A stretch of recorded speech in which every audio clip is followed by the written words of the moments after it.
So when reading the Valgrind output, especially the leak summary, you're going to have really five different categories of, well, definitely lost, indirectly.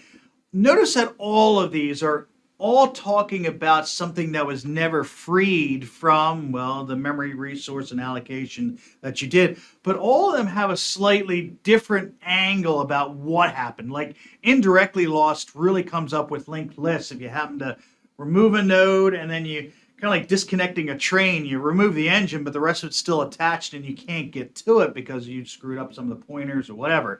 That'd be that one. All of these have their little quirks about them and exactly what the issue is. So whenever you see something come up like that, and right now we have a definitely lost portion, means that, we have a pointer that's sitting there, but it was never freed, and that's basically what that's saying right there, is it's sitting there ready to go, but you just need to free it up, and, well, then you get your memory back. Let's put it that way.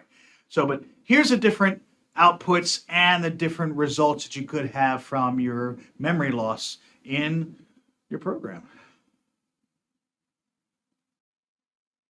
Now that was for the leak summary. There is also the heap summary, and that's where things get a little bit more tricky.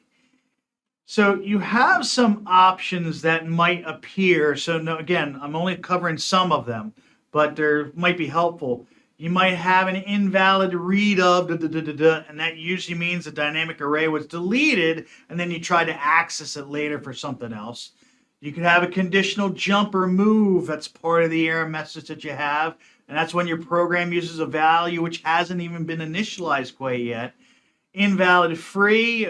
This I personally did accidentally by, I was using new and I used free when I should have been. If I'm using new, I need to use delete. If I'm using malloc, I use free. That's what happens with that one. And then your mismatch. These are both kind of similar here and there, but still. These are your different heap sum.